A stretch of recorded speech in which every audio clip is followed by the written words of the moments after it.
2024 లేదా 25లో డిగ్రీ లేదా బీటెక్ చదివారా? సాఫ్ట్‌వేర్ జాబ్ కోసం ఎదురు చూస్తున్నారా? అయితే కోడ్ జ్ఞాన్ 100 డేస్ కోర్సులో చేరండి, జాబ్ సాధించండి. అహ్మదాబాద్ విమాన ప్రమాదానికి సంబంధించి 54 సెకండ్లు ఉన్నటువంటి ఒక వీడియో సంచలనం అని చెప్పాలి, నిజానికి బయటపడింది. ఆ వీడియో ఒక్కసారి మనం చూద్దాం. జస్ట్ చూడండి.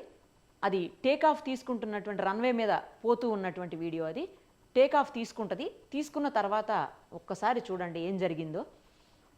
ఇది చాలా కీలకమైనటువంటి వీడియోగా చెప్పాలి. జస్ట్ టేక్ ఆఫ్ తీసుకున్నటువంటి 44 సెకండ్స్ 45 సెకండ్స్కే క్రాష్ అయిపోయినటువంటి పరిస్థితి, అంటే యాక్సిడెంట్ అయినటువంటి సిచ్యుయేషన్ ఉంది. అదిగో టేక్ ఆఫ్ అవుతుంది చూడండి. జస్ట్ 20 సెకండ్స్, ఇంకో కొన్ని సెకండ్స్లోనే అది క్రాష్ అవ్వబోతోంది. మీకు టేక్ ఆఫ్ అయిన తర్వాత అదే లెవెల్ మెయింటైన్ అవుతూ పైకి వెళ్లాల్సింది, కానీ కిందికి వచ్చింది. ఒక్కసారి అబ్జర్వ్ చేయండి. కిందికి అలా వస్తూనే ఉంది.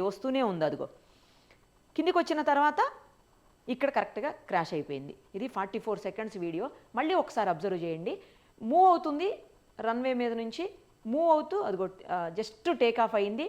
టేక్ ఆఫ్ అయిన తర్వాత ఇమ్మీడియట్గా అసలు ఎంతోసేపు కూడా పట్టదు, కేవలం 1 మినిట్ లోపే 44-45 సెకండ్స్లోనే అది కూలిపోయినటువంటి పరిస్థితి.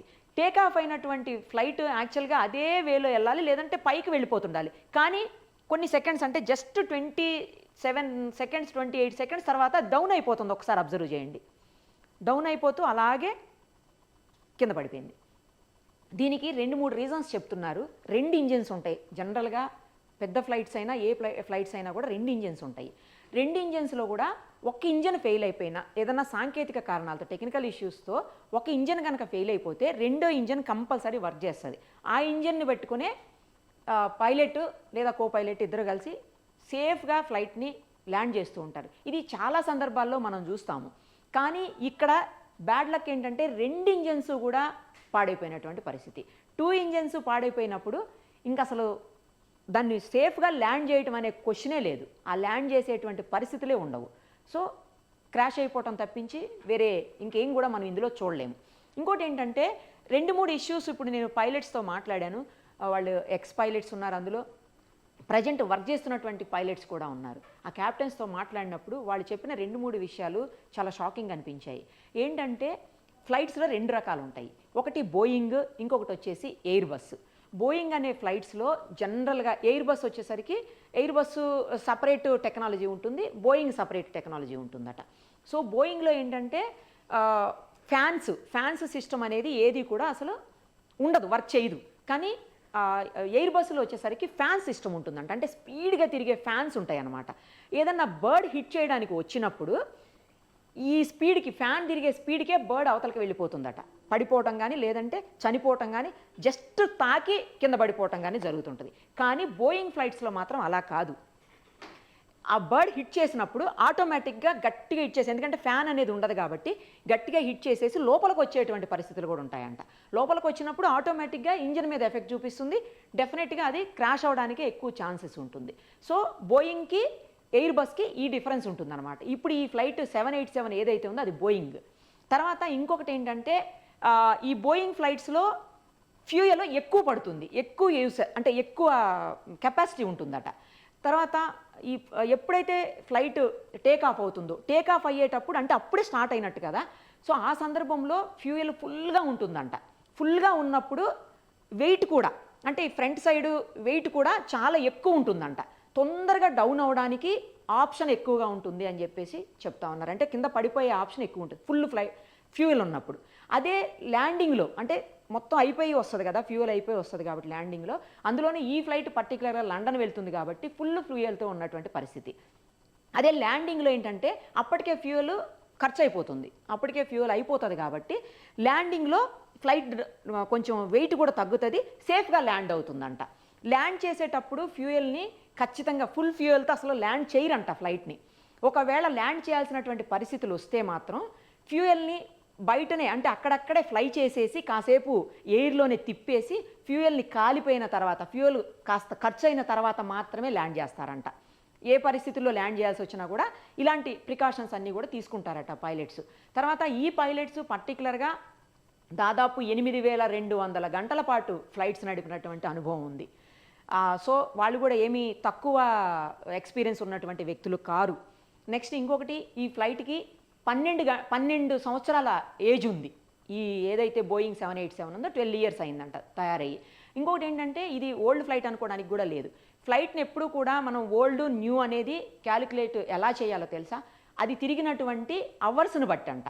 అంటే అది జర్నీ చేసినటువంటి అవర్స్ను బట్టి, ఎంత జర్నీ చేసింది, ఎన్ని అవర్స్ పాటు తిరిగింది అనే దాన్ని బట్టే మనం దాన్ని క్యాలిక్యులేట్ చేయాలి తప్పించి ఇయర్స్ అంటే అది తయారై 30 సంవత్సరాలు అయింది, అది తయారై 20 సంవత్సరాలు అయిందని మాత్రం మనం దాన్ని క్యాలిక్యులేట్ చేయకూడదని చెప్తున్నారు పైలట్స్. ఎందుకంటే అది తిరిగిందే మెయిన్గా తీసుకోవాలి. అది 30 సంవత్సరాలు 40 సంవత్సరాల క్రితం తయారైనప్పటికీ కూడా తిరిగిన గంటల వ్యవధి తక్కువ ఉన్నప్పుడు మాత్రం దాన్ని పాత ఫ్లైట్ కింద క్యాలిక్యులేట్ చేయరట. సో ఇవన్నీ కూడా చాలా కీలకమైన అంశాలు ఇందులో. నెక్స్ట్ 2 ఇంజన్స్ ఒకేసారి ఎందుకు ఫెయిల్ అయినాయి అనేది కూడా ఇంపార్టెంట్ థింగ్. ఇంకొకటి ఏంటంటే మేడే కాల్ అని చెప్పేసి చాలా ఇంపార్టెంట్ థింగ్ ఉంటుంది ఈ ఎయిర్ బస్సులకు సంబంధించి లేకపోతే ఫ్లైట్స్కి సంబంధించి. అదేంటంటే ఫ్లైట్లో ఏదన్నా సాంకేతిక లోపం వచ్చినా, లేదు ఫ్లైట్లో ఏదన్నా ఇబ్బంది వచ్చినా, లేదు బర్డ్ ఏదన్నా హిట్ చేసినా, లేదు దేనికన్నా హిట్ అయ్యే అవకాశాలు ఉన్నాయని కనిపిస్తున్నప్పటికీ పైలట్కి కానీ కో పైలట్కి కానీ ఇమీడియట్గా ఏటీసీకి, ఎయిర్ ట్రాఫిక్ కంట్రోల్ సిస్టమ్కి వాళ్ళు మేడే కాల్ ఇస్తారట. మేడే కాల్ ఇచ్చినప్పుడు ఇమ్మీడియట్గా దాని ల్యాండింగ్కి ఏర్పాటు చేస్తారనమాట ఏటీసీ. సో మేడే కాల్ ఇచ్చారు అని చెప్తున్నారు. ఈ ఫ్లైట్ ఏదైతే ఇప్పుడు యాక్సిడెంట్ అయిందో బోయింగ్ 787 ఫ్లైట్, దీంట్లో మేడే కాల్ ఇచ్చారని చెప్తున్నారు. కానీ కాల్ ఇచ్చిన తర్వాత 1 మినిట్ కూడా లేకుండానే క్రాష్ అయిపోయింది. అంటే వితిన్ సెకండ్స్లోనే పైలట్స్ ఏదో సాంకేతిక ఇబ్బందిని గమనించన్నా ఉండాలి, లేదు అంటే బర్డ్ ఏదన్నా హిట్ చేసి ఉండాలి. ఒక పైలట్ ఇప్పుడు మనతోటి ఎక్స్ పైలట్ మాట్లాడారు, మమతా గారు అని చెప్పేసి. ఆవిడ క్లియర్గా చెప్తున్నారు, ఇప్పుడు మీరు ఇక్కడ చూడండి చెట్లు కనిపిస్తున్నాయి కదా, ఈ చెట్లు కనిపిస్తున్న ఏరియాలు అంతట్లో కూడాను బర్డ్స్ చాలా ఎక్కువగా ఉన్నాయంట. ఈ పడిపోయిన తర్వాత కూడా ఫ్లైట్ కింద పడిపోయిన తర్వాత కూడా బర్డ్స్ అక్కడ తిరగటం మేము గమనించామని చెప్తున్నారు ఆవిడ. సో బర్డ్ హిట్ చేసిందా లేకపోతే ఏదైనా సాంకేతికంగా ఇబ్బంది కలిగిందా అప్పటికే ఫ్లైట్లో, అందుకే మేడే కాల్ ఇచ్చారా అనేది కూడా తెలియాల్సి ఉంది. ఇంకొక కీలకమైన అంశము, చాలా అత్యంత ముఖ్యమైన అంశం ఏంటంటే బ్లాక్ బాక్స్. అంటే ఫ్లైట్ కాక్పిట్లో ఉండేటువంటి బ్లాక్ బాక్స్. ఈ బ్లాక్ బాక్స్ అనేది చాలా చాలా ఇంపార్టెంట్ ఫ్లైట్కి. అది యాక్సిడెంట్ అయినా అంటే ఫ్లైట్ పడిపోయినా, కాలిపోయినా, వాటర్లో పడిపోయినా, ఏం జరిగినా సరే ఈ బ్లాక్ బాక్స్ అనేది మాత్రం ఎప్పటికీ అసలు నాశనం కాదు, ఎప్పటికీ పాడైపోదు. బ్లాక్ బాక్స్ అలాగే ఉండిపోతుందట. సో ఆ బ్లాక్ బాక్స్ని ఇప్పుడు ఓపెన్ చేసి చూస్తే అందులో ప్రతిదీ, ఈచ్ అండ్ ఎవ్రీథింగ్ అందులో రికార్డ్ అయిపోతుందట. అది పైలట్ కో పైలట్ మాట్లాడుకున్నది కావచ్చు, లేకపోతే సాంకేతికమైనటువంటి ప్రాబ్లమ్స్ ఏమైనా ఉన్నాయా, లేదా ఇతర ప్రాబ్లమ్స్ ఏమైనా ఉన్నాయా, ఇలా రకరకాల ఇష్యూస్ ఏమున్నాయి అనే ప్రతిదీ కూడా బ్లాక్ బాక్స్లో అసలు కంపల్సరీ రికార్డ్ అయిపోతుందని చెప్తున్నారు పైలట్. సో ఆ బ్లాక్ బాక్స్ను ఓపెన్ చేస్తే ఏం జరిగింది ఫ్లైట్లో, ఎందుకు ఇంతమంది మరణించడానికి కారణమైంది ఫ్లైట్ అనేది మొత్తం బయటకు వస్తుందని చెప్తుంది. ఎందుకంటే పైలట్ కో పైలట్ మాట్లాడుకుంటారు, ఏం జరిగిందని. మనం ఏదైనా ఇన్సిడెంట్ అయ్యేటప్పుడు అదే ఎదురుకుండా ఏదో వస్తుంది, లేకపోతే ఇంజన్ వర్క్ చేయట్లేదు, లేకపోతే ఫ్యూయల్ ఎక్కడో లీక్ అవుతుంది, ఇట్లా రకరకాలు ఏం మాట్లాడుకున్నా సరే ప్రతిదీ అందులో రికార్డ్ అయిపోతుందని చెప్తున్నారు. సో అది కాలదు, అది నాశనం అవ్వదు, పాడైపోదు. కాబట్టి ఆ బ్లాక్ బాక్స్ బయటకు వస్తే మొత్తం క్లియర్గా క్లారిటీగా ఏం జరిగిందని బయటకు వస్తుంది. కానీ ఆ బ్లాక్ బాక్స్ వీళ్ళు ఓపెన్ చేయడానికి వీలు లేదు. అది ఎవరైతే తయారీ సంస్థ ఉంటుందో, ఎక్కడ తయారవుతుందో బ్లాక్ బాక్స్, వాళ్ళు మాత్రమే దాన్ని ఓపెన్ చేయగలుగుతారట. సో అక్కడికి వెళ్ళాలి, అది అక్కడికి వెళ్ళి టెక్నికల్గా మొత్తం ఓపెన్ చేసి కంప్లీట్గా సాంకేతికంగా ఏమేమి ఉన్నాయో అవన్నీ సెర్చ్ చేసి ఏం జరిగిందనేది అక్కడి నుంచి మాత్రమే బయటికి రావడానికి అవకాశం ఉంది. కానీ ఇది జరగాలంటే 15 రోజులు మినిమం టైం పడుతుందంట. 15 డేస్ అయితేనే కానీ పూర్తి ఇన్ఫర్మేషన్ రాదు అని చెప్తున్నారు. ఇప్పుడు ఉన్న ఇన్ఫర్మేషన్ ప్రకారం ఏంటంటే ఇప్పటి వరకు బ్లాక్ బాక్స్ దొరికింది అని అయితే ఎక్కడా కూడా మనకి ఇన్ఫర్మేషన్ రాలేదు. అంటే చాలా కాలిపోయిన శకలాలు ఉన్నాయి, మొత్తం బిల్డింగ్ సంబంధించినటువంటి మెటీరియల్ అంతా, ఆ డెబ్రీ అంతా కింద పడిపోయి ఉంది.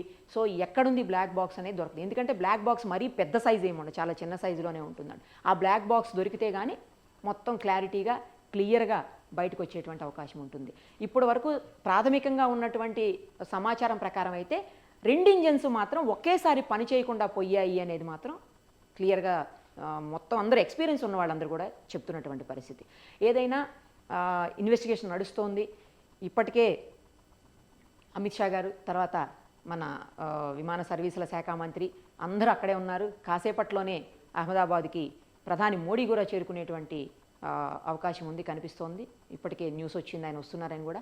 మొత్తం దీని మీద సీరియస్ ఇన్వెస్టిగేషను జరిగితే మొత్తం ఇన్ఫర్మేషన్ అంతా బయటకు వస్తే అప్పుడు ఏం జరిగిందని తెలుస్తుంది. ఇంకోవైపు నుంచి ఏమన్నా పాకిస్తాన్ ఏదైనా అటాక్ చేసిందా అని కూడా వినిపిస్తోంది. ఏది అయినప్పటికీ కూడా కానీ అంత చాలా తక్కువ టైంలో జస్ట్ టేక్ ఆఫ్ అయినటువంటి 1 minute లోపే, ఎక్కువ దూరం కూడా పోలేదు అసలు. అందుకే జనావాసాలు ఉన్నాయి. కాస్త దూరం వెళ్ళిపోతే వాళ్ళకి ల్యాండ్ చేసేదానికి అవకాశం అన్న ఉండేది, ఎందుకంటే ఖాళీ ప్లేస్ ఉంటుంది కాబట్టి కాస్తైనా ల్యాండ్ చేసేదానికి అవకాశం ఉంటుంది. బట్ ఇమ్మీడియట్గా అక్కడికక్కడే కాబట్టి, అంటే ఎయిర్పోర్ట్ నుంచి బయటకు వచ్చిన వెంటనే కాబట్టి ఆ అవకాశం కూడా లేదని చెప్పి పైలట్స్ చెప్తున్నారు. సో ఏం జరిగింది, ఇది నిజంగానే ఏమైనా అటాకా, లేకపోతే ఇంజిన్స్ ఏమన్నా టెక్నికల్గా ఫెయిల్ అయిపోయాయా, లేకపోతే బర్డ్ హిట్ చేసిందా, లేదా మరి ఇంకేదైనా రీజన్ ఉందా, ఇవన్నీ తెలియాలంటే మాత్రం బ్లాక్ బాక్స్ బయటికి రావాలి. అప్పుడే క్లారిటీగా తెలుస్తుంది. అంతవరకు ఏం జరుగుతుందనేది అబ్జర్వ్ చేయడం తప్పించి ఎవ్వరు చేయగలిగింది ఏమీ ఉండదు. ఇందులో బ్లాక్ బాక్సే కీలకమైనటువంటి అంశం అన్నమాట.